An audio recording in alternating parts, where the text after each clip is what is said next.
વિદ્યાર્થી મિત્રો, Saraswati group of education દ્વારા ચાલતા આ ઈ લર્નિંગ પ્રોગ્રામમાં હું બ્રિજેશ સાંકળેચા ફરી એકવાર આપ સૌનું હાર્દિક સ્વાગત કરું છું.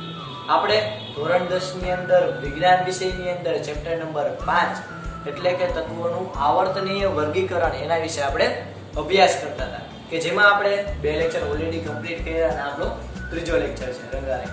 બરોબર, ચાલો તો આપણે તત્વોનું આવર્તનીય વર્ગીકરણ એટલે કે આ ચેપ્ટરમાં આપણે જે આપણું આધુનિક આવર્ત કોષ્ટક છે એટલે કે તત્વોને આપણે કેવી રીતે મેનેજ કરીએ તો એનો આપણે ઇતિહાસ ભણતા હતા કે જેમાં આપણે સૌથી પહેલા જોયું કે વૈજ્ઞાનિકોએ તત્વોને 2 ભાગમાં ડિવાઈડ કર્યા, ધાતુ અને અધાતુ. પછી ઘણા બધા તત્વો આવતા ગયા તો પછી આટલું પૂરતું નહોતું તો પછી ડોબરેનર નામના વૈજ્ઞાનિક આવ્યા. ડોબરમેન નહીં, ડોબરેનર એણે કહી શકાય કે તત્વોને 3 જોટા બનાવ્યા, 3 બંડલ બનાવ્યા. ઓકે, એની ખાસિયત શું હતી તો કે વચલું તત્વનું પરમાણુય દળ એ પહેલા અને ત્રીજાના સરેરાશ જેટલું હોય. પણ એ કહી શકાય કે ત્યારબાદ કહી શકાય કે ડોબરેનરે બધા જે ત્યારના રસાયણશાસ્ત્રીઓ હતા એને એક નવી દિશા સૂચવી રિસર્ચની કે ભાઈ તત્વોના ગુણધર્મો અને પરમાણુય દળ વચ્ચે કંઈક સંબંધ છે તો એના ઉપર તમે રિસર્ચ કરી અને કંઈક મસ્ત મજાનું કોષ્ટક તૈયાર કરી શકો કે જેને ધ્યાનમાં લઈને ન્યુલેન્ડ નામના જે વૈજ્ઞાનિક હતા એણે તત્વોને પરમાણુય દળોના ચડતા ક્રમમાં ગોઠવા અને મસ્ત મજાનું કોષ્ટક આપ્યું કે જે આપણે લાસ્ટ લેક્ચરમાં કરી ગયા. બરોબર, કે જેમાં આપણે જોયું હતું કે એને સંગીતના સૂર સા રે ગ મ પ ધ ની એ 7 સૂર હોય એ મુજબ એને ગોઠવા અને એને કીધું કે જ્યારે તત્વોને પરમાણુય દળોના ચડતા ક્રમમાં ગોઠવવામાં આવે તો એક તત્વથી 8મા ક્રમનું તત્વના ગુણધર્મ કેવો હોય સરખા.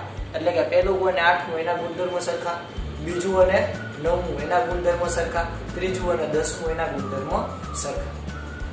ઓકે, મેં યાદ કરવાની ટ્રીક પણ તમને કીધી હતી કે પહેલા સારેગમ બધાની લખી નાખવાનું અને નીચે તો કે કહી શકાય કે જે નિષ્ક્રિય તત્વો હોય 1 થી 20 ની અંદર એ નિષ્ક્રિય તત્વો ઉડાડી દેવાના. બરોબર, અને પછી લખી નાખવાનું કોષ્ટક લાઈનમાં hydrogen, lithium, beryllium, boron, carbon, nitrogen, oxygen, fluorine, પછી નિયોનની. ઓકે, એવી રીતે લખતા જાઓ તો એવી રીતે આપ લખી શકો ન્યુલેન્ડના અષ્ટકનો નિયમ કે જે લાસ્ટ લેક્ચરમાં છે. બરોબર, ચાલો તો હવે આજે આપણે આ લેક્ચરમાં જોવાના છીએ મેઇન ડોબરેનરની વર્ગીકરણની મર્યાદા.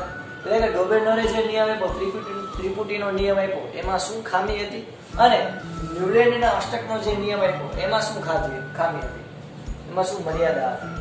ઓકે, આનો એ મતલબ એવો નથી કે આપણે કોઈની ભૂલ કાઢીએ છીએ, પણ આનો મતલબ તમને એવું સમજાવવા માટે એવો પ્રયત્ન કરીએ છીએ કે તમે આની મર્યાદા સમજો તો તમને આઈડિયા આવે કે શું કામ આપણે નવું આવર્ત કોષ્ટકની જરૂર પડી અથવા તો શું કામ આપણે આ પદ્ધતિને શીખાવી નહીં. નહીતર ભાઈ ડોબરેનરે ત્રિપુટીનો નિયમ આપ્યો તો આખી દુનિયાએ કેમ સ્વીકાર્યો નહીં? ઓકે, ન્યુલેન્ડ અષ્ટકનો નિયમ આપ્યો તો આખી દુનિયાએ કેમ સ્વીકાર્યો નહીં? બરાબર, તો એનું કારણ એ છે કે આમાં કંઈક મર્યાદા હતી, આમાં કંઈક ખામી હતી. તો જેને દૂર કરવા માટે આપણે તો કે પહેલા આપણને ખામી ખબર પડી તો આપણને ખબર પડી કે ભાઈ આપણે આના કરતા કંઈક નવું પણ વિચારી શકીએ. ઓકે, એટલે અહીંયા કંઈ આ લોકોની ભૂલ કાઢવા માટે કે આ લોકોને નીચા પાડવા માટેનો કંઈ પ્રયત્ન નથી, પણ આપણે આ મર્યાદાઓ જે આપણને સિલેબસમાં એટલે આપેલી છે કે તમે આ મર્યાદા સમજો તો તમને ખબર પડે કે ભાઈ શું કામ આપણે આને સુધારવાની જરૂર પડી. ઓકે, ચાલો સ્ટાર્ટ કરીએ. તો સૌથી પહેલા ડોબરેનરના વર્ગીકરણની મર્યાદા. તો એના માટે પહેલા તો ડોબરેનરનો નિયમ યાદ કરો. એને 3 ની ત્રિપુટી આપી એટલે તો કે 3 ના બંડલ આપ્યા કે જેમાં વચલા જે તત્વ હોય છે એનું પરમાણુય દળ એ પહેલા અને ત્રીજાના પરમાણુય દળના સરેરાશ જેટલું હશે એને એક ત્રિપુટી આપી. હવે એની મર્યાદા શું હતી સમજજો. તો કે તેમના સમયમાં જાણીતા બધા જ તત્વોનું વર્ગીકરણ કરી શકાયું. એટલે કે ડોબરેનર જે વૈજ્ઞાનિક હતા એને આપણને ત્રિપુટી આપી પણ એને બધા તત્વો માટે આ ત્રિપુટી લાગુ પડતી હતી એવું આપણે કહી શકીએ નહીં. એટલે કે ડોબરેનર જ્યારે જીવતા હતા ત્યારે જે તત્વો અવેલેબલ હતા એ બધા તત્વોને આપણે આ રીતે ગોઠવી શકતા નહોતા. એનો મતલબ એમ કે આ જે ત્રિપુટીનો નિયમ છે બધા તત્વો માટે આપણે લાગુ કરી શકતા નથી. આગળ ત્યારે પણ લાગુ કરી શકાયો નહોતો. અત્યારે તો ઠીક છે, ત્યારે પણ બધા તત્વો માટે લાગુ કરી શકાયો નહોતો એમ. તેથી ત્રિપુટીને આપણે સફળ કરી શકાય નહીં. બીજો પોઈન્ટ તો કે તે સમયમાં નાઇટ્રોજન, ફોસ્ફરસ અને આર્સેનિક અને એટલે આર્સેનિક તત્વો છે એ 3 તત્વો પણ જાણીતા હતા પરંતુ તેમને વર્ગીકૃત કરી શકાયા ન હતા. અલ્ટિમેટલી આ જ પોઈન્ટ છે પણ આને ડિફરન્ટ રીતે વર્ણવ્યો છે કે ત્યારના સમયમાં જો ફોર એક્ઝામ્પલ તરીકે નાઇટ્રોજન, ઓકે, ફોસ્ફરસ અને આર્સેનિક એ 3 તત્વો પણ જાણીતા હતા છતાં પણ એમને આપણે વર્ગીકૃત કરી શકાયા ન હતા, એને આપણે ક્લાસિફાઈ કરી શકાયા ન હતા. ડોબેનરે આ લોકોનું ક્લાસિફિકેશન નહોતું આપ્યું આ તત્વો. એનો મતલબ એમ કે આ તત્વોને આપણે બધાય ત્યારના સમયમાં જાણીતા હતા એ બધાય તત્વો માટે આપણે લાગુ કરી શકાય નહીં. જે ડોબેનરની ત્રિપુટીની મર્યાદા કહી શકાય. તો આ ક્વેશ્ચન 2 માર્કમાં પૂછે તો સાવ ચંપુ જેવો ક્વેશ્ચન છે, આવી જવું જોઈએ. 2 જ પોઈન્ટ લખવાના, ક્યાં તો ભાઈ 1 અને 2. Okay, clear? ચાલો ત્યારબાદ આગળ વધીએ. તો કે ભાઈ બીજું તો કે ન્યુલેન્ડના અષ્ટકનો સિદ્ધાંતની મર્યાદા. તો કે ભાઈ ન્યુલેન્ડના અષ્ટકનો નિયમ પહેલા તો યાદ કરી લઈએ. તો કે ન્યુલેન્ડે પણ એવું કીધું હતું, જો આ બંને વૈજ્ઞાનિક હતા એને પરમાણુય દળને ધ્યાનમાં રાખ્યું. ઓકે, પરમાણુય દળ એટલે શું? તો કે પ્રોટોન અને ન્યુટ્રોન બેનો સરવાળો. તો આ પરમાણુય દળ હોય, સમજજો છોકરાઓ. ફોર એક્ઝામ્પલ ઓક્સિજન લઉં, ઓક્સિજન O,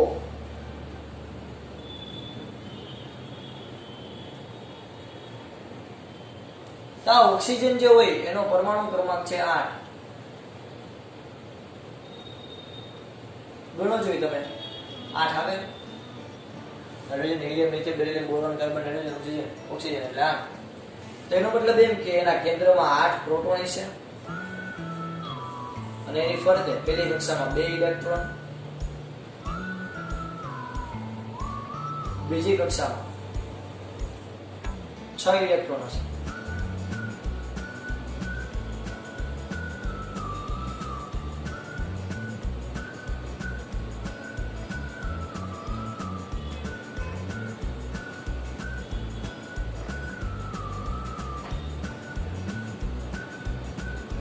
એટલે કે એની બાહ્ય કક્ષામાં 6 ઇલેક્ટ્રોન હશે અને આપણે કહી શકાય કે આ 2 ઇલેક્ટ્રોનની જગ્યા કેવી છે?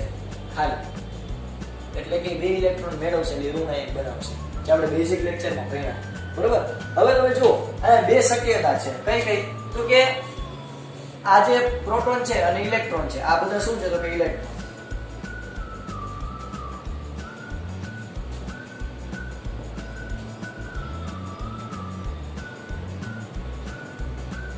આ બધા જે ઇલેક્ટ્રોન છે અને આ પ્રોટોન છે, તો 2 શક્યતા છે. આપણને ખબર કે પ્રોટોન અને ઇલેક્ટ્રોન વચ્ચે આકર્ષણ થાય, ખબર છે ને? લાવો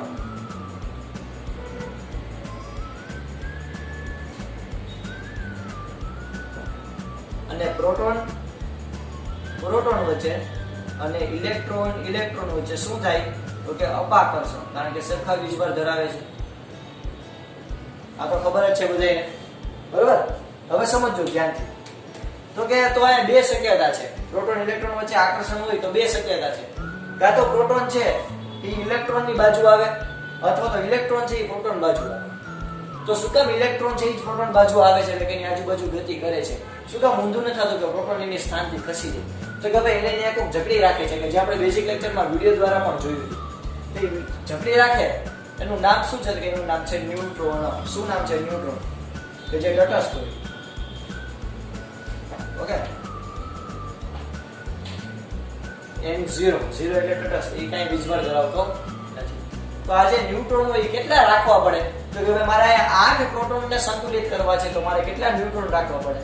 8. મારે 9 પ્રોટોનને સંતુલિત રાખવા હોય તો 9 ન્યુટ્રોન રાખવા પડે. તો આ પ્રોટોન અને ન્યુટ્રોનના સરવાળાને શું કહેવાય? પરમાણુનું દળ. કે જે આપણે લાસ્ટ લેક્ચરમાં ભણ્યા હતા કે પરમાણુય દળ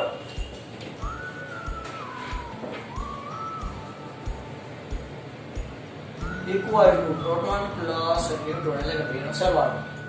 તો પ્રોટોન 8, ન્યુટ્રોન 8, તો 8 ને 8 16. તો ઓક્સિજનનો પરમાણુય દળ કેટલો હશે? 16. ઓકે, આવી રીતે મેં તમને કીધું હતું કે તમે કોઈ પણ પદાર્થ હોય એનો પરમાણુય ક્રમાંકના ડબલ કરી નાખો તો તમને પરમાણુય દળ મળી જાય. પણ પરમાણુય ક્રમાંક એટલે એ પ્રોટોનની સંખ્યા દર્શાવે, એનું ડબલ કરો એટલે તમને મળે પરમાણુય દળ. તો આ પરમાણુય દળના ચડતા ક્રમમાં બંને વૈજ્ઞાનિકોએ તત્વોને ગોઠવેલા હતા. જેમાં ન્યુલેન્ડના અષ્ટકના નિયમમાં આપણે જોયું હતું કે એક તત્વથી 8મા તત્વ જે છે એ બેના ગુણધર્મ કેવા હતા? સરખા. બરોબર? તો એમાં શું ખામી હતી આપણે એ જોઈએ કે માત્ર પેલો નિયમ જે છે મીન્સ કે ન્યુલેન્ડના અષ્ટકના સિદ્ધાંતની મર્યાદા એ માત્ર હલકા તત્વો પર જ લાગુ પડે છે. હલકા તત્વ એટલે તો કે ભાઈ જે કહેવાય ખરાબ બુદ્ધિવાળા એવું, તો કે ના એવી કઈ વાત નથી. હલકા તત્વો એટલે તો કે જેનું પરમાણુય દળ છે એ ઓછું છે, એટલે કે 40 કરતા ઓછું પરમાણુય દળ ધરાવતા તત્વો છે એના માટે જ તમે લાગુ પાડી શકો. જ્યારે 40 એટોમિક માસ કરતા વધારે યુનિફાઈડ માસ એના કરતા વધારે કોઈ પરમાણુય દળ ધરાવે છે તેના માટે બધા માટે ન્યુલેન્ડના અષ્ટકનો નિયમ તમે લાગુ પાડી શકાતા નથી. લાયા તમે એવું કહી શકો કે ન્યુલેન્ડનો અષ્ટકનો નિયમ છે એ માત્ર હલકા પદાર્થો એટલે કે જેનું પરમાણુય દળ 40 યુનિફાઈડ માસ કરતા ઓછું હોય એના માટે જ લાગુ પાડી શકો છો. એના કરતા વધારે 40 યુનિફાઈડ માસ કરતા વધારે પરમાણુય દળ ધરાવતા હોય એવા બધા તત્વો માટે તમે આ લાગુ પાડી શકાતા નથી. ઓકે, પહેલું થઈ ગયું. બીજું તો કે અષ્ટકનો સિદ્ધાંત માત્ર કેલ્શિયમ સુધી લાગુ પડે. હવે જો 40 યુ, હવે કેલ્શિયમનો પરમાણુ ક્રમાંક તો કે 20 એમ ડબલ કરો એટલે 40, તો કેલ્શિયમનું પરમાણુય દળ છે 40, એટલે કેલ્શિયમ સુધી જ તમે લાગુ પાડી શકો. કેલ્શિયમ પછીના પ્રત્યેક આત્મા ગુણધર્મ એ પેલા ગુણધર્મ સાથે મળતું આવે એવું થતું નથી, એટલે કેલ્શિયમ પછી તમે આને લાગુ પાડી શકાતું નથી. ઓકે, કેલ્શિયમ પછી આવે scandium, platinum, vanadium, chromium, manganese, iron, તો એ બધા જે તત્વો છે એને તમે આવી રીતે અષ્ટકના નિયમ પ્રમાણે ગોઠવી શકતા નથી. ઓકે, ચાલો ત્યારબાદ તો કે ન્યુલેન્ડે કલ્પના કરી હતી કે કુદરતમાં માત્ર 56 તત્વો જ હાજર છે. એટલે ન્યુલેન્ડે એવી કલ્પના કરી હતી કે ભાઈ કુદરતમાં ખાલી 56 તત્વો જ છે કે જે કુદરતી રીતે આપણને મળી આવે. પણ અને ભવિષ્યમાં એને પાછું એવું કીધું હતું કે ભવિષ્યમાં અન્ય કોઈ તત્વ શોધાશે નહીં, પરંતુ ત્યારબાદ અનેક નવા તત્વો શોધાયા જેના ગુણધર્મો અષ્ટકના સિદ્ધાંત સાથે બંધ બેસતા નથી. તો ન્યુલેન્ડે આપણને એવું કીધું હતું કે ભાઈ 56 તત્વો જ કુદરતમાં અસ્તિત્વમાં છે, આ સિવાય ભવિષ્યમાં પણ કોઈ શોધાશે, પણ એવું હકીકતમાં થયું નહીં. ઘણા બધા તત્વો ત્યાર પછી શોધાણા કે જેના ગુણધર્મો અષ્ટકના નિયમનું પાલન કરતા નહોતા. ઓકે, અને હજી હું તો વિદ્યાર્થી કહું છું કે હજી 118 તત્વો જે છે એ ફિક્સ આંકડો નથી. હજી પણ એવું બની શકે કે ભવિષ્યમાં અન્ય ઘણા તત્વો શોધાય. ન્યુલેન્ડે પોતાના કોષ્ટકમાં તત્વોને બંધ બેસાડવા માટે, એટલે કે તત્વોને કહેવાય સરખા બેસાડવા માટે બે તત્વોને એક જ સ્થાન પર ગોઠવી દીધા. જેમ કે કોબાલ્ટ અને નિકલ, આ CO એટલે કોબાલ્ટ અને નિકલ, બેને એક જ સ્થાન પર ગોઠવી દીધા. જ્યારે કોબાલ્ટ અને નિકલ છે એ ફ્લોરિન, ક્લોરિન અને બ્રોમિન હેલોજન તત્વો, મેં કીધું હતું બેઝિક લેક્ચરમાં. તો કોબાલ્ટ અને નિકલ છે ક્લોરિન, ફ્લોરિન અને બ્રોમિન એના જેવા ગુણધર્મ ધરાવે છે, વાત સાચી. એ આ સિવાય એ Fe એટલે કે લોખંડના જે તત્વો હોય, લોખંડ તત્વો આયર્ન, એની સાથે પણ એ સામ્યતા ધરાવે, છતાં પણ કોબાલ્ટ અને નિકલને Fe થી કેવા રાખ્યા? દૂર રાખ્યા. તો આવી ઘણી બધી અસમાનતાઓ હતી ન્યુલેન્ડના અષ્ટકના નિયમમાં. ઓકે, અલ્ટિમેટલી આપણે એવું આનું ઓલ ઓવર કન્ક્લુઝન આપણે એવું કાઢી શકીએ કે ન્યુલેન્ડે જે અષ્ટકનો નિયમ આપ્યો એ પરમાણુ ક્રમાંક 20 હોય ત્યાં સુધીના તત્વો માટે તો સાચા હતા, પણ ત્યાર પછીના જે તત્વો હતા એના માટે આપણે એવું કહી શકાય કે એના માટે લાગુ પાડી શકાય. ઓકે વિદ્યાર્થી મિત્રો, ચાલો આ બધું તમે તમારી બુકની અંદર મસ્ત મજાના રંગબેરંગી પેનથી આજે આગળ પોઈન્ટ પાડીને લખ્યા છે એ રીતે લખી લો. ઓકે, લખી લો.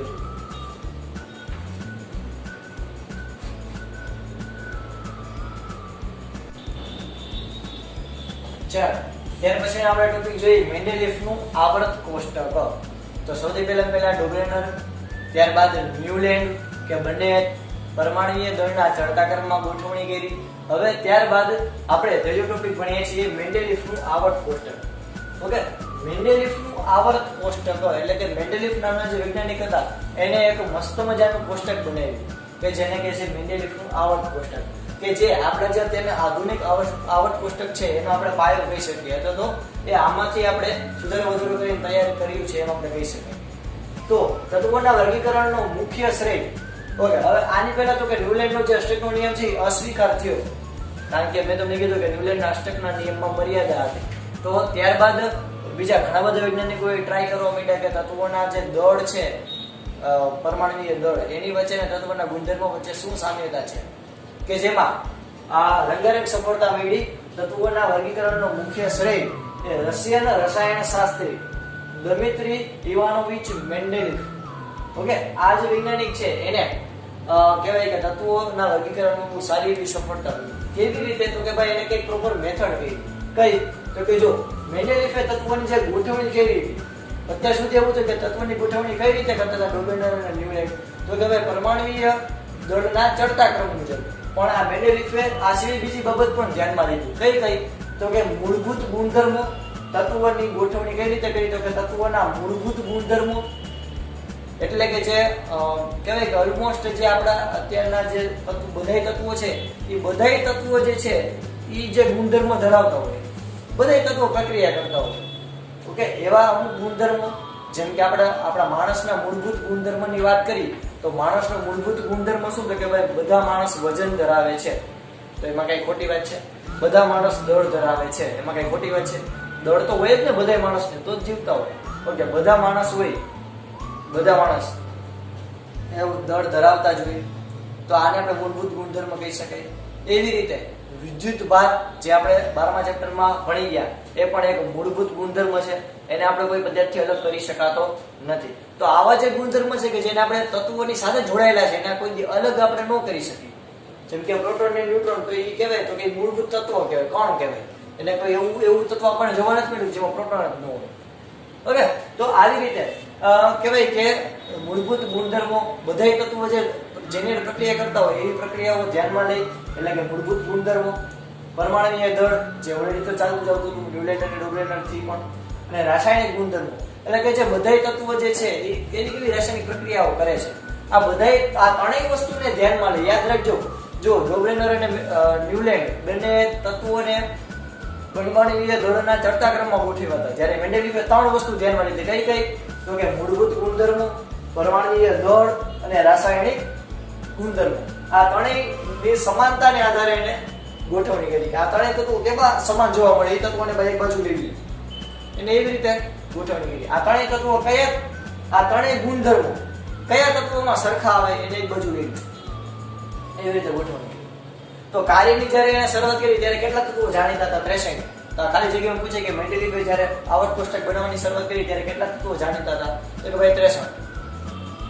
ઓક્સિજન અને હાઇડ્રોજન એ અતિ સક્રિય છે. પરંતુ ઓક્સિજન અને હાઇડ્રોજન છે ને એ એવા જે તત્વો છે કે એની સાથે ઓલમોસ્ટ બધા તત્વો એ પ્રક્રિયા કરતા જ હોય.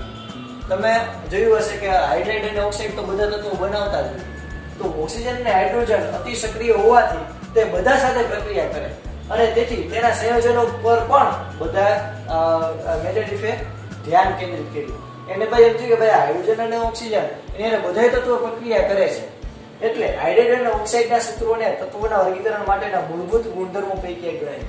એટલે કે એક્ઝામ્પલ આપ્યું કે જો ભાઈ મૂળભૂત ગુણધર્મો એટલે તો કે ભાઈ બધાય તત્વો છે, ઓલમોસ્ટ બધાય તત્વો એ હાઇડ્રોજન અને ઓક્સિજન સાથે પ્રક્રિયા કરે છે. તો હાઇડ્રોજન અને ઓક્સિજન સાથે પ્રક્રિયા કરી અને જે હાઇડ્રેટ અને ઓક્સાઇડ બનાવે એના સૂત્રો છે એ સૂત્રને એને કેવા કીધા? મૂળભૂત ગુણધર્મો. ઓકે, ક્લિયર થયું? એવી રીતે ત્યારબાદ તેણે 63 કાર્ડ લીધા. આપણા પાવર પત્તા નો રહી પત્તા રમવા માટે, એવી રીતે એને 63 કાર્ડ લીધા. પ્રત્યેક કાર્ડ જે છે એના તત્વના ગુણધર્મો નોંધ્યા તથા સમાન ગુણધર્મો ધરાવતા કાર્ડને કેવા રાખ્યા? અલગ કરીને ટાંકણી પર ચોટાડ્યા. એટલે આપણે જો એક એક્ઝામ્પલ આપું કે આપણે ઓલો 52 પત્તો જે હોય રમવા માટેનો એ લઈ અને આપણે ચરકટ છે એ બધા ચરકટના પન્ના એક બાજુ જવા દઈએ, બધા ફૂલીના પત્તા જે છે એક બાજુ રાખી, બધા આપણે કહી શકાય કે જે કહેવાય કે હાર્ટના જે આખા પત્તા હોય એને એક બાજુ રાખી, તો એ બધા એક સરખા જ છે. ચરકટ હોય તો બધી ચરકટ જ છે. એવી રીતે આયા જે કોઈ પણ સરખા ગુણધર્મ લખતા હતા એ બધા કાર્ડને મેન્ડેલિફે કેવા કર્યા? અલગ કર્યા અને દિવાલ ઉપર ટાંક્યા બધાય. અને મેન્ડેલિફે એવું નોંધ્યું, મેન્ડેલિફનું અવલોકન જો ખાસ યાદ રાખ્યું, મેન્ડેલિફનું અવલોકન કે મોટા ભાગના તત્વોને આવર્ત કોષ્ટકમાં સ્થાન મળ્યું. ઓકે, એવી રીતે એને કહ્યું કે જે ભાઈ સરખા લાગતા હોય ગુણધર્મો એ બધાય જે પહેલા તેને 63 કાર્ડ બનાવ્યા, 63 તત્વોના, અને પછી જે સરખા લાગતા હોય બધાને એક બાજુ કાઢી, બધે સરખા લાગતા હોય તેમાં એને મોટા ભાગના તત્વો જે છે એ ગોઠવાઈ ગયા. એટલે મોટા ભાગના તત્વોને મેન્ડેલિફના આવર્ત કોષ્ટકમાં સ્થાન મળ્યું અને આ તત્વો તેમના પરમાણુય દળના ચડતા ક્રમમાં એમને ગોઠવણી પામ્યા. એને ખાલી જસ્ટ શું કર્યું તો કે એને બધા જે સરખા લાગતા ગુણધર્મો, સરખા ગુણધર્મો લાગતા બધા તત્વોને એક બાજુ કાઢ્યા, તો ઓલરેડી બધા તત્વો જે છે એના પરમાણુય દળના ચડતા ક્રમમાં ગોઠવણી પામ્યા. ઓકે, તો મેન્ડેલિફે આ ઉપરથી એનો પોતાનો આવર્ત નિયમ આપ્યો. કયો? તો કે તત્વોના ગુણધર્મો, યાદ રાખજો ખાસ વિદ્યાર્થી મિત્રો, કે તત્વોના ગુણધર્મો તેમના પરમાણુય દળને આવર્તનીય હોય છે. એટલે કે તત્વોના જે ગુણધર્મો છે એ પરમાણુય દળ પર આધાર રાખે છે. તત્વોના ગુણધર્મો તત્વોના પરમાણુય દળ પણ આધાર રાખે છે. જે ઓલરેડી બિચારા ડોવિનર અને ન્યુલેન્ડ પણ કહેતા હતા, પણ એની મેથડ પ્રોપર નહોતી અથવા તો એ સરખું સમજાવી શક્યા નહોતા, કે જે આપણને મેન્ડેલિફે બહુ ડિટેલમાં માહિતી. ઓકે, તો આ મેન્ડેલિફે પોતાનું આવર્ત કોષ્ટક બનાવ્યું. ઓકે, તમે મસ્ત મજાની જો સ્ક્રીન ઉપર જોઈ શકશો આ આવર્ત કોષ્ટક. તો જે આવર્ત કોષ્ટક છે એમાં જે આડી હરોળ એટલે કે જે તમને આડી લીટી દેખાય એ આડી લીટીને એને આવર્ત નામ આપ્યું. જો યાદ કેમ રાખશો તો કે આડી આ તો આવર્ત, આ એટલે કે આડી તો આવર્ત, અને તો બીજું યાદ રહી જાય ઊભી એટલે કે જે ઊભી લીટી છે કોલમ એને આપણે શું કહેશું સમૂહ. ઓકે, તો આડી લીટી એટલે આવર્ત, ઊભી લીટી એટલે સમૂહ. ક્લિયર થયું? ઓકે, હવે આ જે મેન્ડેલિફનું આવર્ત કોષ્ટક છે એના વિશે આપણે બધી ડિટેલમાં માહિતી આપણે નેક્સ્ટ લેક્ચરમાં મેળવશું. અત્યારે આપણે ખાલી જસ્ટ ઇન્ટ્રોડક્શન કર્યું કે મેન્ડેલિફે કેવી રીતે આવર્ત કોષ્ટક જે છે પોતાનું બનાવ્યું, કઈ કયા પેરામીટરને ધ્યાનમાં રાખ્યા અને એના ઉપરથી આવર્તનો નિયમ આપ્યો. તો તમને 3 માર્કમાં પૂછે કે મેન્ડેલિફનું આવર્ત કોષ્ટક સમજાવો તો એમાં તમારે આ બધા મુદ્દા લખવા પડે. ઓકે વિદ્યાર્થી મિત્રો, તો આપણે આજના લેક્ચરમાં અહીંયા સુધી રાખીએ છીએ. આ તમારી બુકની અંદર રંગબેરંગી પેનથી લખી લેજો મેં જેવી રીતે પોઈન્ટ પાડ્યા કે જેથી વાંચવામાં સરળતા રહે. ઓકે, આ સુધી રાખીએ. જય ભારત, જય હિન્દ. લખી દેજો.